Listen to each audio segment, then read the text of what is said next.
ঢাকার সবচেয়ে বড় ধনী পরিবারগুলোর মধ্যে একটি হলো কিম পরিবার। তারা 2 ভাই। বড় ভাই কিম নামজন, ছোট ভাই জিহো। 2 ভাই বহু বছর পর আবার সিদ্ধান্ত নেয় ব্যবসা আর পরিবারকে একসাথে রাখবে, একই ছাদের নিচে। তাই শহরের সবচেয়ে বড় বিশাল বাড়ি কিম হাউস একসাথে থাকতে শুরু করে 2 পরিবার। আর এম এর বউ জিন, জেহপের বউ আয়ু, আর এম আর জিনের 2 ছেলে। বড় ছেলে জিওন জাংকুক, সে একজন সফল বিজনেসম্যান। ছোট ছেলে সুগা, সে কলেজে পড়ে।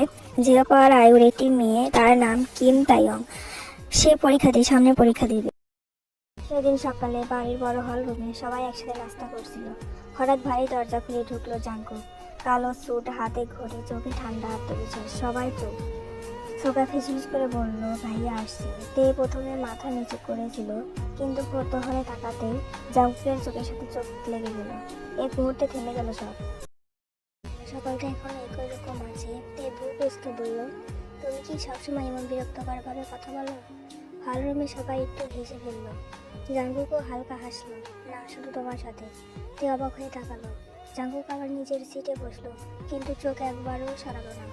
কারণ সে জানে, এই একই ছাদের নিচে থাকা শুরুটা যতটা স্বাভাবিক মনে হচ্ছে, আসলে ততটা সহজ না। পরের দিন সকালে তে ওর স্কুলে যাবি না? আম্মু, একটু ঘুমাতে দাও। 9টা বেজে গেছে। কখন স্কুলে যাবি? কি, আগে ডাকুনি কেন?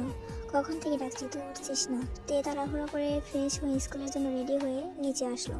খাবারটা খেয়ে যা। না আম্মু, এমনিতেই অনেক লেট হয়ে গেছে, ক্যান্টিনে গিয়ে খেয়ে নেবো। ঠিক তখনই জাংকুক অফিসে যাওয়ার জন্য বের হচ্ছিল। জাংকুক, তুই কি অফিসে যাচ্ছিস? হ্যাঁ আম্মু। কেন, কিছু বলবা? বলছিলাম তুই কি সাথে করে নিয়ে যা, ওর অনেক লেট হয়ে গেছে, তাই বলছে ওকে স্কুলে নামিয়ে দিস। না বড় আম্মু, লাগবে না, আমি একাই চলে যাব। তোর অনেক লেট হয়ে গেছে, তুই জাংকুকের সাথে যা। জাংকুক ওকে নিয়ে যা। জাংকুক তেকে স্কুলে পৌঁছে দিল। তে গাড়ি থেকে নেমে হাঁটতে লাগলো। তখন লিজা এসে দাঁড়ালো। লিজা হলো তের রেস্টুরেন্ট। তে, তোর এত দেরি হলো কেন? নিশ্চয়ই ঘুম থেকে দেরি করে উঠেছিস। তুই আর বদলালি না, হয়েছে, এখন ক্লাসে চল। হ্যাঁ চল।